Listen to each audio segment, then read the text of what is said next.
Саламатсыңарбы? Биз бул сабакта Power BI'га маалыматтарды жүктөгөндү кененирээк карайбыз. Эң алгач эле Power BI'дин өзүнө маалыматтарды толугу менен жүктөп алышыбыз керек. Андан кийинки иштер болот. Жалпы эле Power BI'га аналитика түзүүнүн 7 этабы бар. Эң алгач эле жалпылаштырып карасак 7 этабы бар. Эң алгач маалыматтарды базага көчүрүп алуу. Ушундан турат, же болбосо туташтырып алуу деп койсок да болот, маалыматтарга туташтырып алуу. Экинчи этап болсо, бул маалыматтарды даярдоо, обработка данных деп коет. Мындайча айтканда, маалыматтарда өтө көп каталар болот, кээ бир колонкалар, же болбосо кээ бир ячейкалар толгон эмес болот, же туура эмес толтурулган болот. Ушул сыяктуу өтө көп проблемалар болот. Ошолорду маалыматтарды биз анализге даярдайбыз да. Мындайча айтканда, ушул жакта көптөгөн иштер жүрөт экинчи этапта. Үчүнчү болсо бул моделдөө. Моделдөө ушул даяр болгон маалыматтарды модельдейбиз. Мындайча айтканда, бир эле эмес көптөгөн таблицалардан, ушул сыяктуу нерселерден турат. Анан ошол таблицаларды бири-бири менен байланыштырабыз, мисалы. Ушул байланыштарды түзүү. Кийинки этап болсо бул визуализацияларды же болбосо отчетторду түзүү. Негизинен бул жакта уже даяр болгон маалыматтарды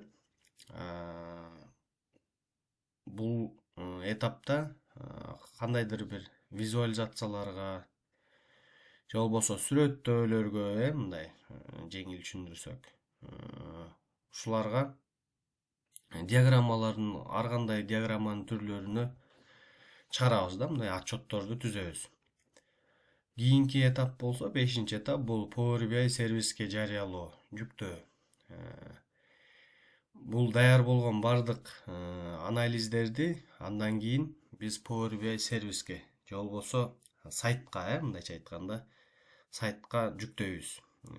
Максатыбыз башкаларга көрсөтүү же анализ менен ушул даяр болгон анализди башкалар менен бөлүшүү сыяктуу ушундай көптөгөн функциялары бар. Анан бул эми биз караган эң алгачкы 5 этап, ушул 5 этап бардыгы тең Power BI десктопто аткарылат. Power BI desktop деген Power BI'дин программасында аткарылат. Андан кийинки болсо акыркы 2 этап бул жерде Power BI сервисте же болбосо Power BI мобайлда деле кылса болот. Бул 6-чы этап жаңыланууну тууралоо. Жаңыланууну дегенде, мисалы, ай сайын отчет чыгып тура турган болсо, ошону тууралап коюу да, кандайдыр бир системага келтирип коюу. 7-чи акыркы этап бул доступту бөлүштүрүү. Мындайча айтканда, мисалы, даяр болгон анализди башкалар менен бөлүшөбүзбү, башкаларга көрсөтөбүзбү, балким кээ бир адамдарга, мисалы, кээ бир жагын көрсөтпөйбүзбү, ушул сыяктуу нерселердин бардыгы тең Power BI сервисте акыркы этапта аткарылат да, доступту бөлүштүрүү деген. Эми биз бул сабагыбызда маалыматтарды көчүрүп алуу Power BI десктопко ошол жөнүндө кенен карайбыз. Эң алгач эле биз качан Power BI десктопту ачканда ушундай чыгат. Бассак, биринчи эле маалыматыңарды көчүрүп алгыла деп ушул жакта ушундайлар турат. Мисалы, Excel файлдан көчүрсөңөр болот. SQL серверден же болбосо мындай эле копировать этип туруп бияка койгула, көчүрүп туруп коюп койгула деген. Ушул сыяктууларды сунуштайт. Бирок кенен получить данные деген кнопканы бассак, бул жакта ушундай маалымат сакталган базанын түрлөрүн көрсөтөт бизге. Анан бул эле эмес, мисалы Excel'ден, Power BI наборунан SQL сервер же болбосо CSV файл эле эмес, другие дегенди бассак, мындай маалыматтар негизинен жүздөгөн ушундай сервистерде сакталат. Эми булардын ичинен биз популярдуу болгон же болбосо Кыргызстанда дүйнөдө көп колдонула тургандарды санай кетсек, мисалы Excel файлдан, кадимкидей эле Excel файлдан маалыматтарды көп көчүрүлөт. Ошондой эле CSV файл, бул Excel файлга эле окшош эле болгону, CSV файлды кичине баягы көп маалымат батат дагы, анан азыраак орунду ээлеп турат да.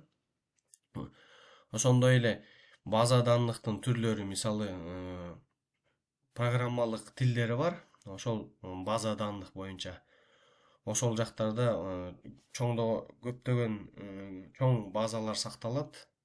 Ошол мисалы SQL сервер, Oracle, MySQL, PostgreSQL, Access'ти деле колдонуп калышат. Ушул сыяктуу база данныктын эң негизги ушул база данныктар көп колдонулат.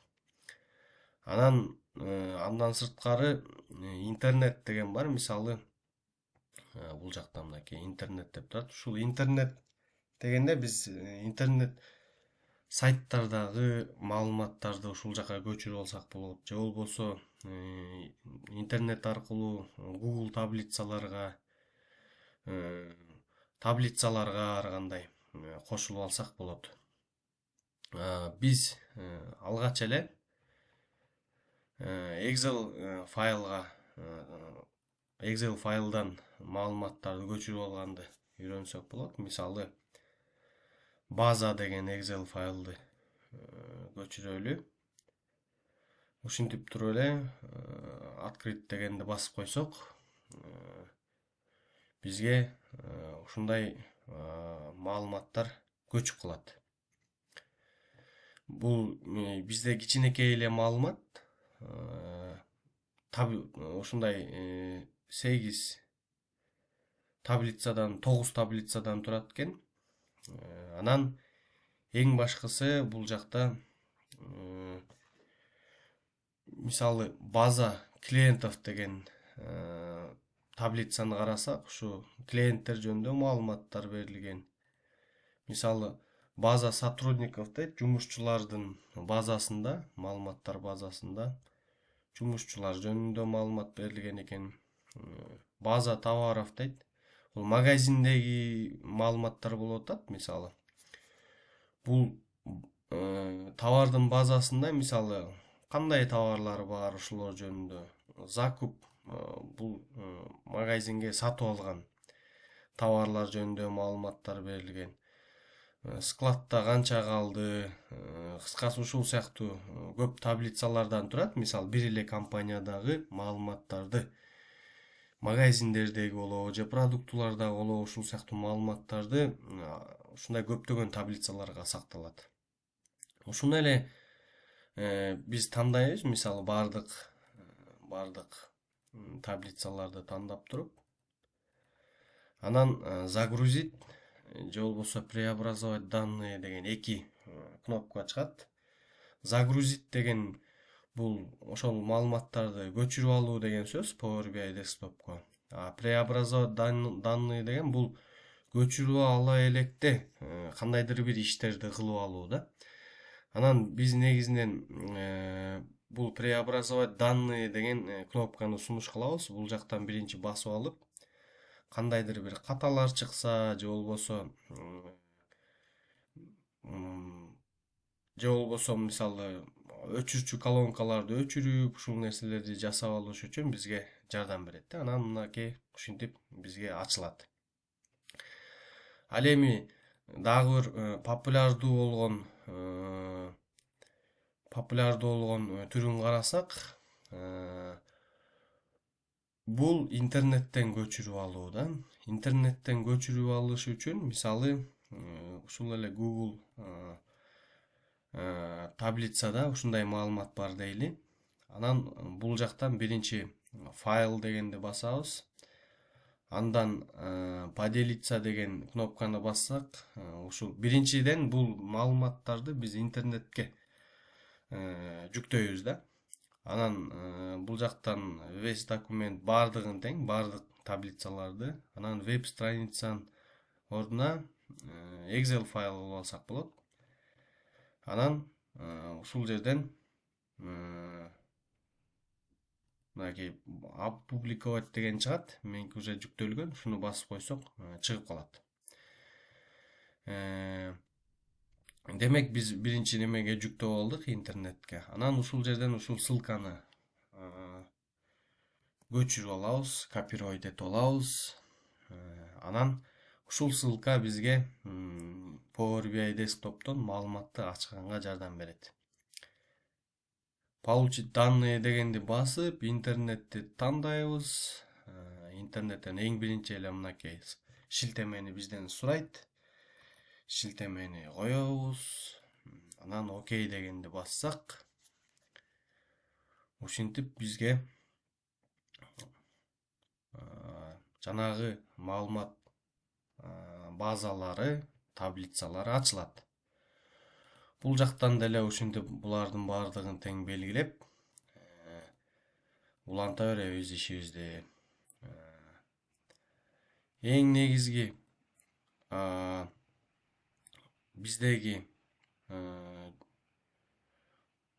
бул Power BI'дин дагы бир артыкчылыгы бир эле учурда мисалы ушул маалыматтарды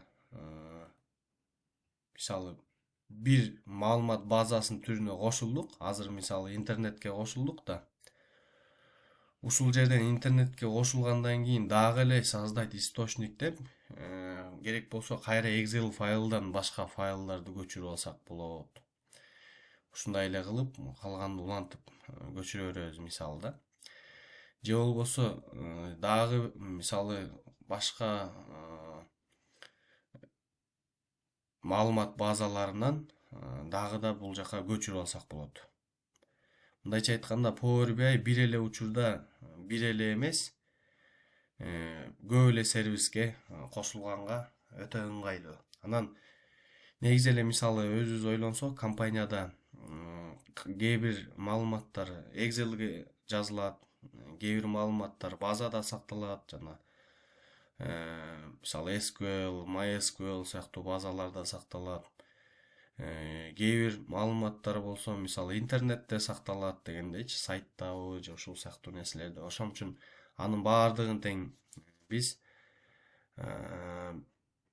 бир эле Power BI'га улап алсак болот.